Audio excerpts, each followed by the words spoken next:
Guys, good morning. How are you? Back to edutainment for us, guys. Back to Miguna. So guys, kama mnakumbuka alikuwa Kenya somewhere 2020 and he was actually frisked out of the country almost unconscious. The second time he had to resist and come back. Ilibidi ajipate akiwa unconscious in the plane and heading to his way to what they said his country, Canada. Now, Miguna has not shut up. Of course, he came up when Ruto stepped in power, and he was somehow supportive to the government. So many people came up with a reaction towards that, and they were like, he's a selfish man. Now, I looked at some posts here. Let's look at this post. This is the post that actually came up in the media and people are reacting towards it. I'll be sharing the reactions, different reactions from different people on the same. What is your thought in the first place? Because people think that it's just a recent one, but I think this is when Ruto was coming to power and somehow Miguna was finding his way back to Kenya. Now, Duncan Dungu posted something recently, 4 days ago. And for those who don't know, they thought that it's, a current post. Miguna says that he supported President Ruto to get to a leeway to get back to Kenya. The truth is, Miguna has been promised an appointment, but when he didn't come, he returned to the Canada, a bitter man. Yeah, bitter. Of course, recently you saw something on Citizen, and before that we saw another interview on Obina. So Miguna for you. So many people actually talk about Miguna as a controversial character. So let's read the comments on the comment section on the post. So Kinyambu, he says, you want everyone in opposition, but when in government, you want everyone in opposition, and whoever doesn't is insane. Shabuka Evans anasema Rigathi Gachagua and Miguna are two prominent figures in Kenya politics with distinct differences in their careers and public personalities. So you can actually see the differences. Kuanzia position held, Rigathi amekuwa deputy president, Miguna akakuwa lawyer na political commentator. Of course, every time you can check on him, he posts a lot of stuff about Kenyan politics from Canada.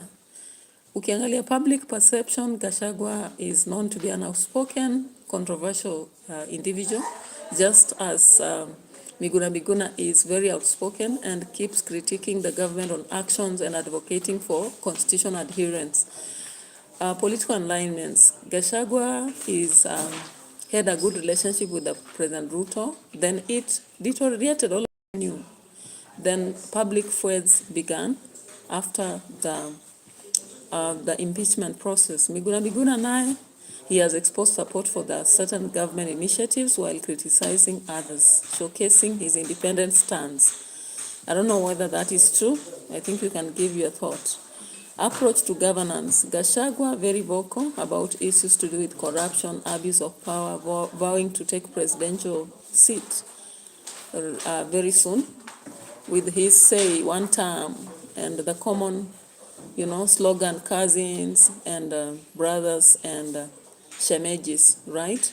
So currently amekuwa akiongea about stories the ICC as a result of abductions and killings that have happened in Kenya. Of course, I hope you saw something that Murkomen was shocked after Ali realized even the Miguna. Is it Maguna? Yeah, that supermarket came down and they were blaming the people from Central na youth. But at the end of the day, the video that came out recently, ilikuwa kwamba the police are the ones who actually led to the burning of that supermarket. Right. Pia, there's a lot of statistics about a lot of young people that have been killed. Of course, muliona Kieno akisema juzi that you should look, if you have a quarry around your home, check, you might just be surprised to find bodies around you. So, approach your governance. Tunaona Miguna is also criticizing government actions regarding rule of law, constitutional procedures mostly. And of course, he went laughing to people's faces in Obina's show. And he said voters have to be messed up to know that they always are the messy people, because they are the ones who pick leaders. Yeah, he's not responsible actually. So somebody here is like Peter Juma amesema, this man is a fool. He swore in conman Raila. He's an opportunist. We the Gen Z will not trust such idiots. We will vote Matiangi very early in the morning. Another one amesema, that's fact. That is Cliff Otieno. Shem Kagema amesema negego. Okay.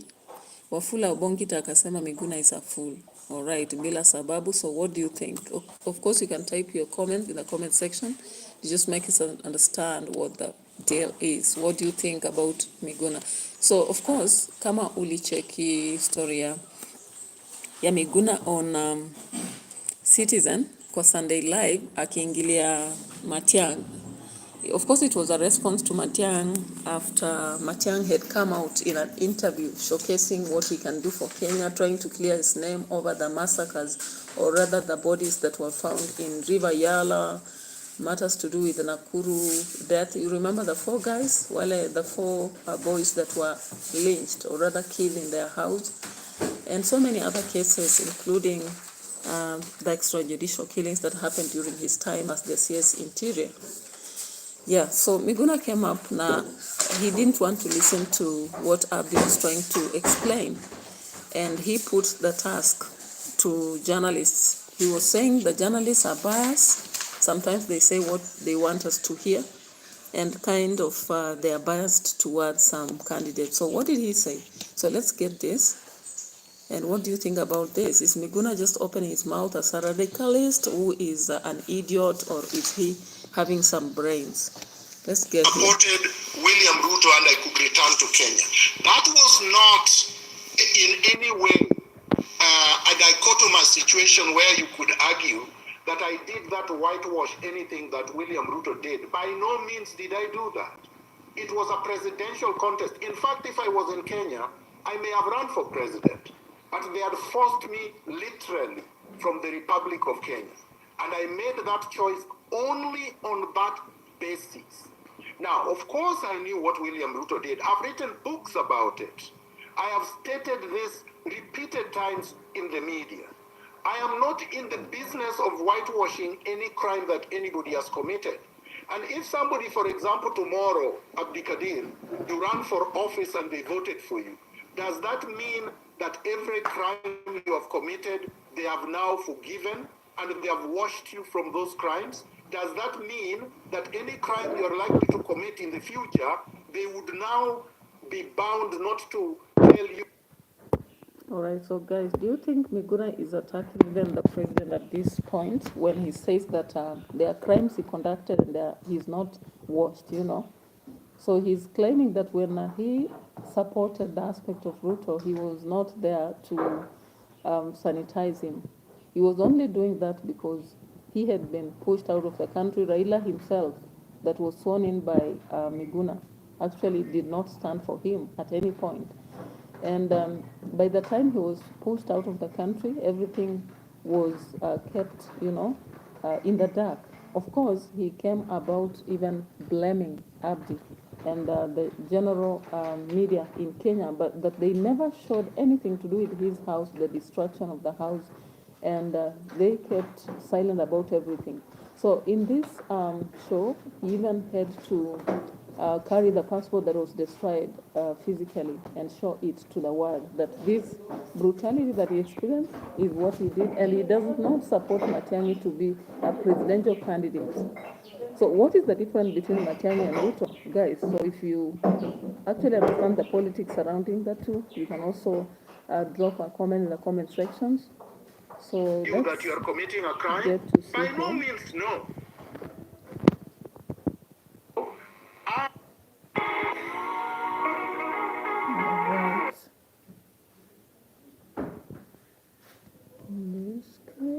MIGUNA, a citizen of the Republic of Kenya, with sovereign right, want you to get out of the way, get out of power, because you have betrayed the people. I'm saying that in 2025, I said that in 2023, I said that in 2024. You, Ayub Abdikadir, have never said that. You did. You have never said. You have never ever said that. You did, Dr. Arif. It's verbatim, word for word transcription I'm reading to you, which was reported by Citizen Digital a day after you posted the tweets.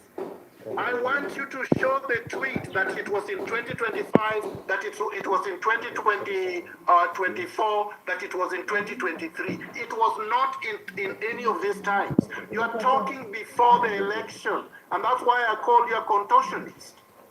And what I was reading to you, Dr. Arif, to be again factual to you, was a tweet that you made. I read verbatim, word for word. Can't be unfair to you. It's what you posted. I'm holding you to account. Read the date of the tweet. Read the date of the tweet, Abdikadir. This was after the manifesto launch, which was 30th of June 2022. 2022, before the election, and that's exactly what I'm saying. And essentially, no, Abdikadir. So somebody launches a manifesto today. The manifesto is very nicely written. The manifesto addresses issues that I support. I should not say that the manifesto is positive when it is. And then now you are asking, after the man has betrayed his manifesto 3.5 years later, and you are trying to conflict. All right, so guys, those who know the manifesto brought to our tables by the government, that is Kenya Kwanza government, can remember what they had promised the people. Now, MIGUNA comes around grilling the government and indicating that they failed to do what they promised. They put to the table tea, and then they turned the tables and actually brought something else. And so he is critical about what has happened. And when you look at the response of individuals, let me just look at the comments on this specific response.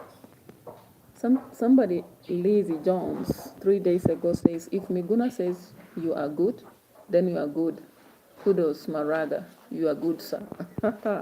Okay, and Maraga, of course, had to launch his party yesterday. And I'm so sure those are divisive politics that are going to give Ruto a very free landing and a winning aspect. Bala Blue says MIGUNA is right. The Abdikadir has been put in his place. MIGUNA has described him aptly. So remember, guys, he has described him as a contortionist. I don't know if you understand what a contortionist is, you know. TNK 54321 says MIGUNA is brilliant, a sharp intellectual. Says we need to be reminded who Matiang'i is. Thank you, MIGUNA. Victor Oyando says Ayub showed immense emotional maturity. Nelson Mimo says young people are the motor of change, and ideology is the software to change. A beautiful take for Mr. MIGUNA. So guys, I can actually see generally people are liking his views, but do they really like him as a leader? Remember all the people who remember the past election, he vied as the governor of Nairobi and is still planning to do something, possibly coming back as a governor again, because I wouldn't expect him to come back and vie for presidential seat. I wouldn't expect that. But would he have a landing? Because there's that difference between somebody who has settled in the country and has been seen around and that who has been outside, you know. CJ Maraga also wrote to bid in 2027. I don't know what is your thought about that. Is this divisive politics that is going to bring back the two-term after the one term has been sold to everybody around? You know, this is something we have to politically look at, because that's what tells us the future and what maybe may change our mind or thought, you know. So let's turn back to the arguments and the issues. You can't get that through me. That is a contortion. Not, sir, Dr. MIGUNA. The point is then how you failed to read through what was launched then and scan it. I mean, you will have done an audit of it. Are you God? Could you have foretold that William Ruto was going to kill people in 2025 or 2024? Like, you have to be completely ridiculous to have said that if you read the manifesto in June 2022, you would have read through the manifesto that Ruto was not going to implement even 15%. Like, that's the most ridiculous. Now, guys, that discussion in my perspective, brings out something to do with what people bring to our table and what they do. Is paper really implemented in Kenya? Let's look at the law itself. How much or what percent of the law is actually applied on the ground, you know? Many things that we talk about daily and what happens around us, how much of what we have in the Constitution is applicable on the ground, you know? And even if we talk about the law itself, how practical is it, you know? So when we talk about even politicians bringing paper to us, do we follow the manifesto or do we look at the person as they are?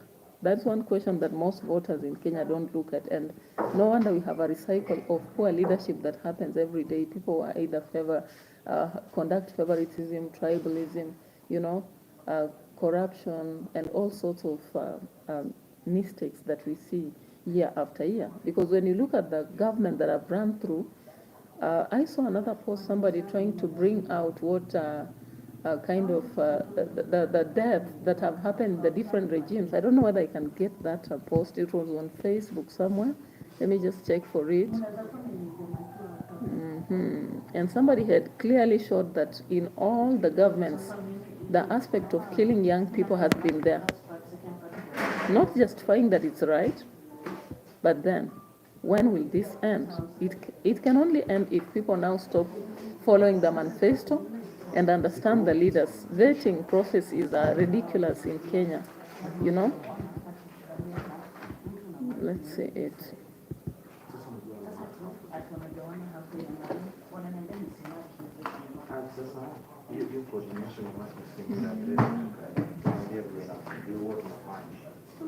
Let's check that here. I don't know whether I'll find it, you know, it was a posting that was done yesterday. Is it yesterday? 2 days early. I may not actually find it that fast, but somebody had actually shown about that cities that have happened in different times. Looking at Kibaki's time, looking at Kenyatta's time, looking at Moi's time, looking at Uhuru's time, and looking at Ruto's time, right? So of course, we don't say that we justify what is happening, but people normally go back to history. History reminds us what will happen tomorrow. And when people come with manifestos, it can only be beneficial if people look into the individual, you know, instead of looking at the paper. Because you can't be certain and at the same time sell what God wants. It can never happen. You're either Lucifer or you are godly, you know. There's no way in between. So I think what Miguna is trying to do here is generally trying to show the deficits that happen even around the voters, not just around the leaders. We can't put all the blame on them. Why? We are responsible for the voting process. Maybe for those who fail to vote because they are disillusioned, they are also contributing towards poor leadership. For those who vote those wrong leaders on tribal grounds, on grounds that they received maybe 1,000 shilling, 200 shilling, or maybe a bag of, let's say manure and such things, you know. Currently, I've seen a lot of people, they already began running up and down. Some women are being called around by an MP that is on the, in office, and they are being called, maybe given some 100 shillings, 200. And of course, the narrative these people will sell is that this person is good. And if you ask them why they are good, they'll be basing on the bag of maybe manure, on a kilogram of rice they collected and ate. They'll base on the 200 shillings they collected from the queue. And remember, this is 2025. Elections are forthcoming in 2027. But people are already collecting things from here and there, and they don't know that whoever is giving them is just using their tax money. Yeah, so let's look again at this part and listen to what we have to hear from here. Don't have the software on which to do that. And if then, of course, you have made your position.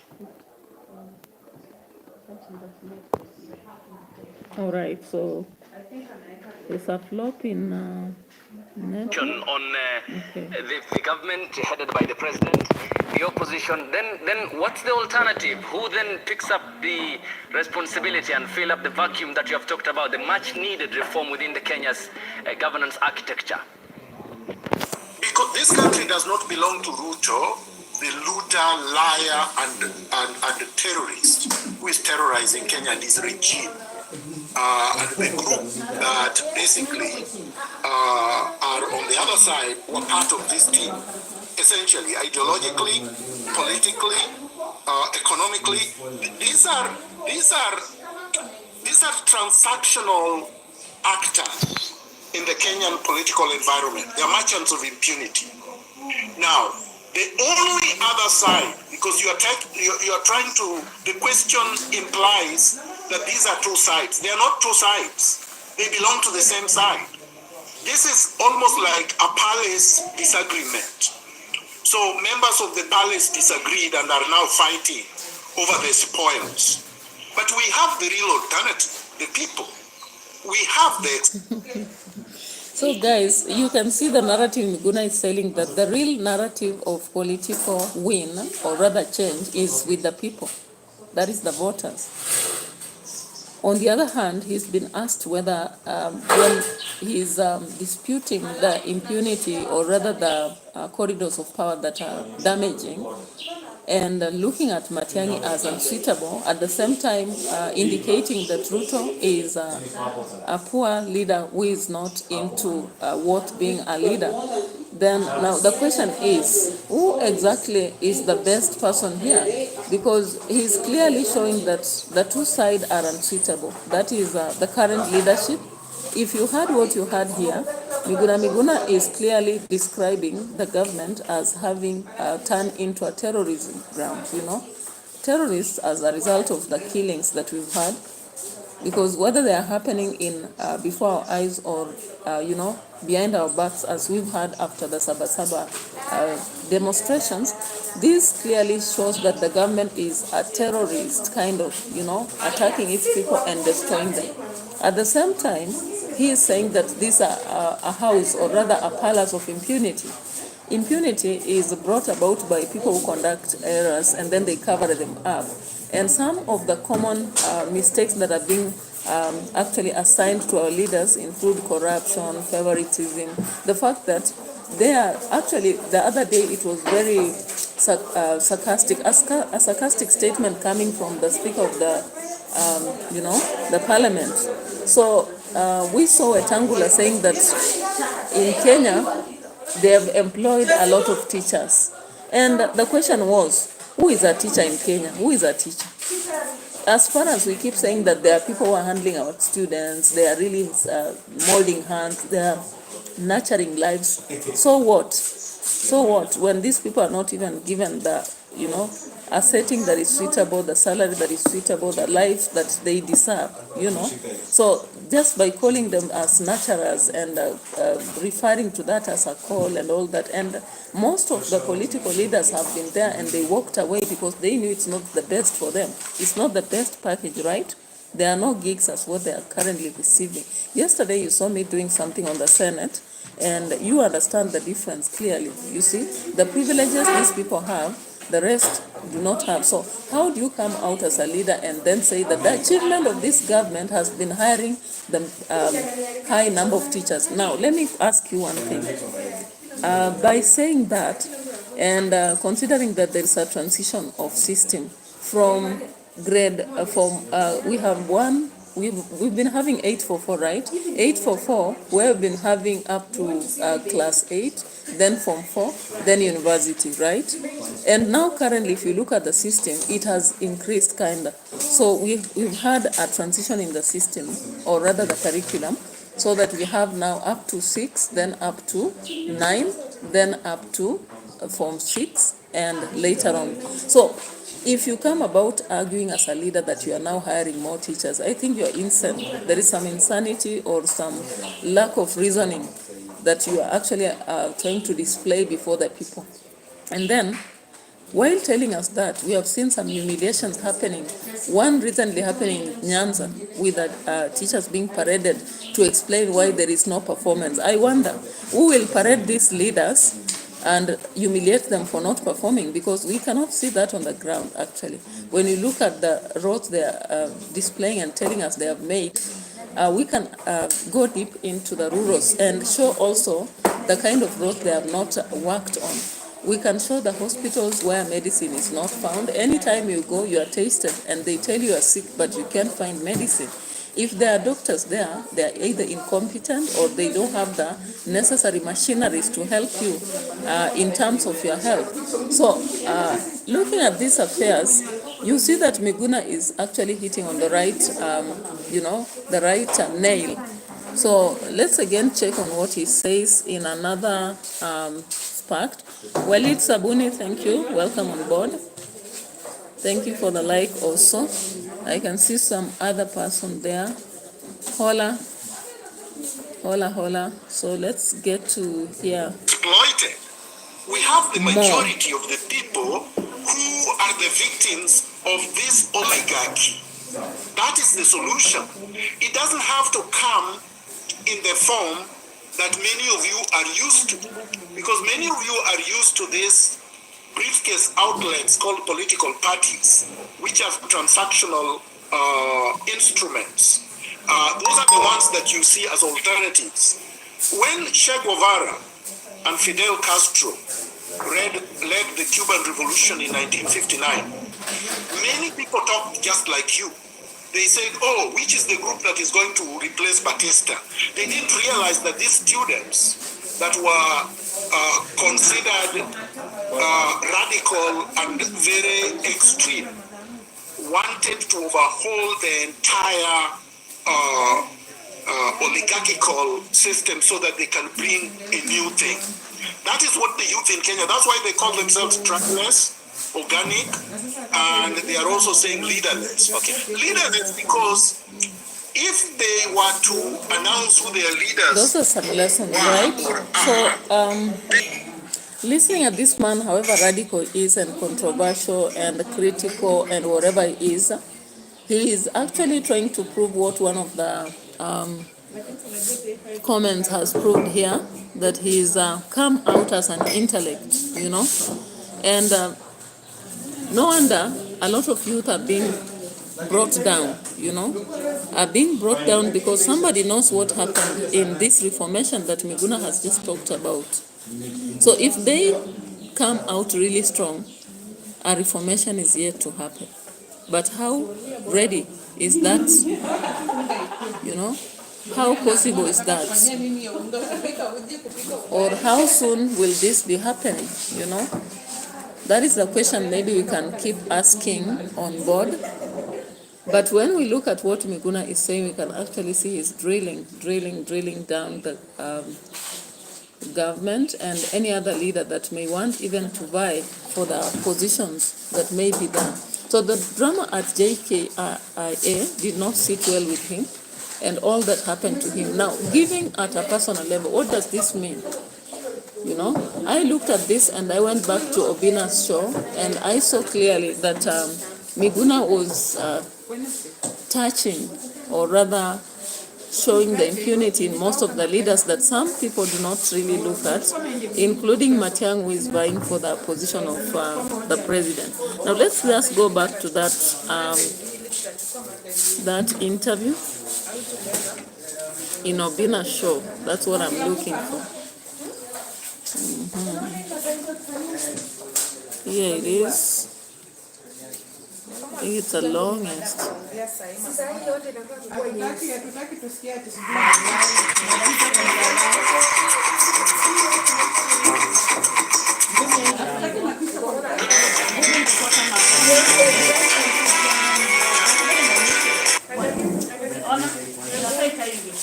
Even telling them nobody's decision came. Everybody was following what the general says. Okay, so let's focus on this one. I don't call it Baba. I swore in Raila Odinga. Okay, yes. You swore in Raila Amolo Odinga. But it's not your father.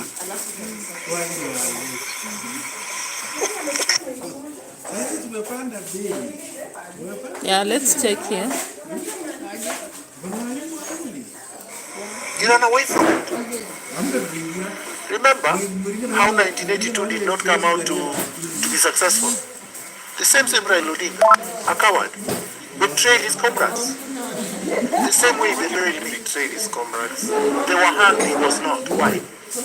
Have you ever wondered why Raila was not hanged and Ochuka was?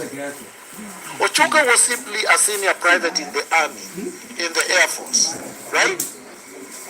So who could have been the leader of that movement?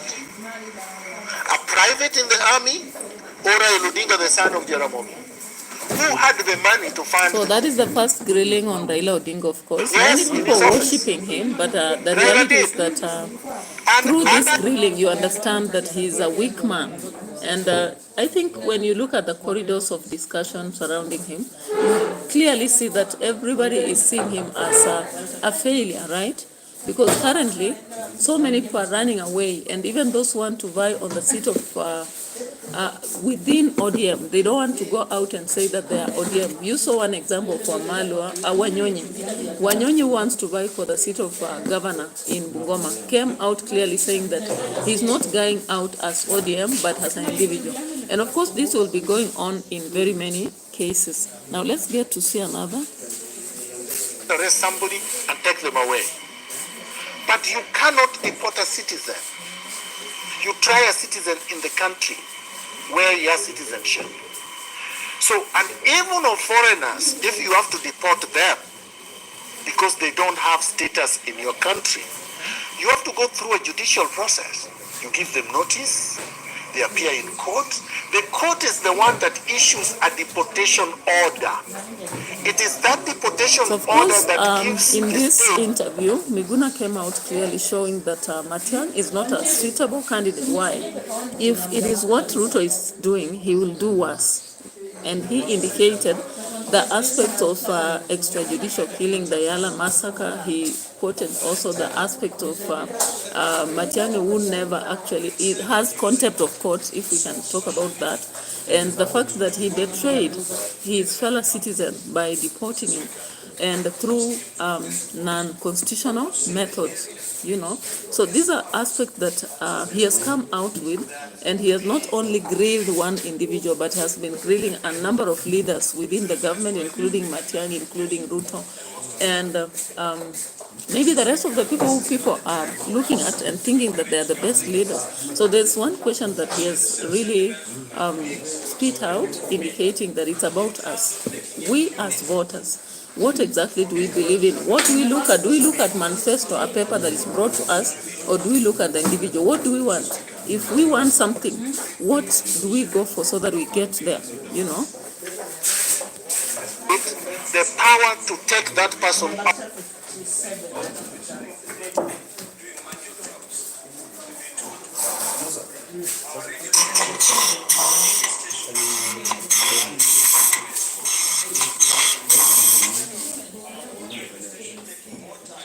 So I can't lie about that. That is why when I answer these questions, it comes like second nature. I can't even think about them because it comes like the flash floods. Wow, what an appropriate example. Do you believe Raila will ever be president in 2027? Let's I've given that answer part. many times, no. Babu is a thug who has committed many crimes before. All right? I mean, drama is not governance. Tialala, Ria is not governance. That's all he knows. This is a drug dealer, a drug taker. We've seen him. He's taped himself snorting cocaine. This is what you call, you want Nairobi to be the headquarters of cocaine? He stopped. He said he's not. How? Not even taking alcohol. Which rehabilitation center did he attend? We want to see his certificate. When he attended and when they said Babu now has graduated from this place and is clean. So, guys, remember, Babu is actually eyeing the gubernatorial seat of Nairobi.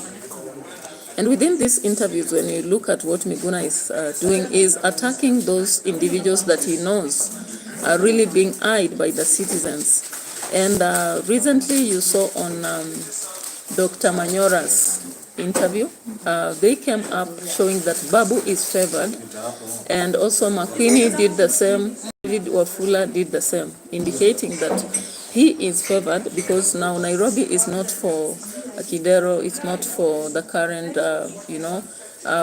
Governor Sakaja, who won on favor, He also just won because the opponents were not strong enough, and the fact that now Wanyonyi has walked out to Bungoma, but now he's grilling him here. That's why I said that when he speaks, he's coming down with a lot of leaders. Maybe the citizens would decide. You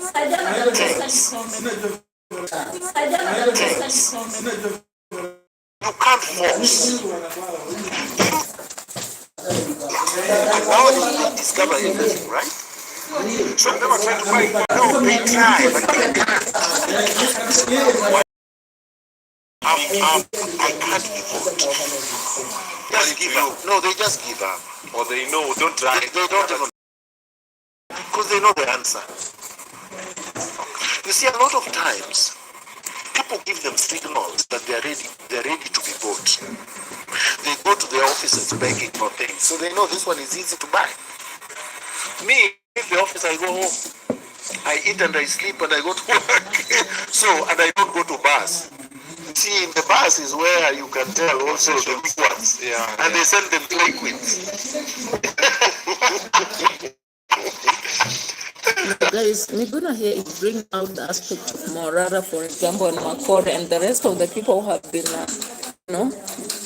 proving mass claim, going after the government, pulling the bull by the horns or taking, And suddenly we saw them dwindling and coming down to say that they have now gathered enough, they are going and eat their property, right?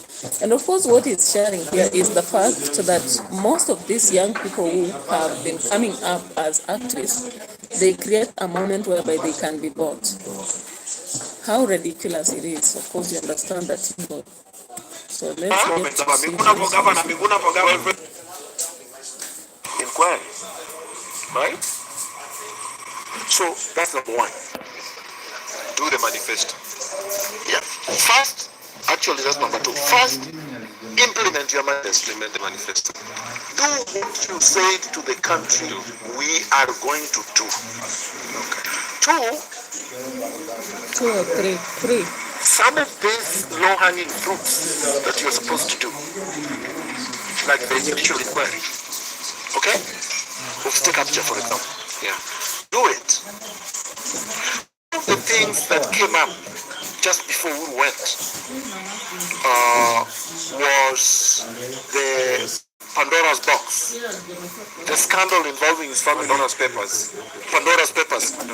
Regarding the amount of money stashed abroad. Okay? Before that, there were other scandals. Do the bare minimum. Restore these things. Because the investigation has already been done and the evidence is in and we know the amounts. Okay? Number three, the insurance company. What's the name of the insurance company? Right? And why haven't they coughed up money to repair the damage? And then they can go after. Now, of course, recently, many people are like, if Gachagua has to appear on the ballot paper, it will be because the government wants him to run. Why? Regardless of the cases surrounding him, he will be vying because the government wants him to vie.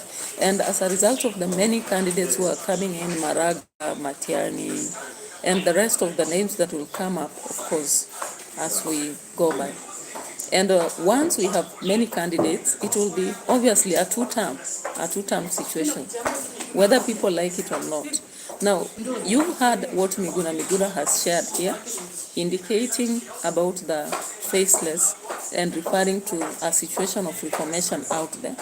and the fact of voters carrying the responsibility, the fact that if a leader has to be there, they have to carry the manifesto with them and apply it. Now he says that he was not a god to know whether Ruto would actually actualize the manifesto he placed to the people. He put, as I've said, tea on the table, and somewhere it was poured, or rather spilled, and then he brought something else, you know. So it became a different narrative, and this is a narrative that now Miguna is using against Matiang'i and Gachagua and the rest of them, because they were there. And because they were in the manifesto itself, they were somehow with the government, because remember Matiang'i served in the government, the 10-year government by Uhuru.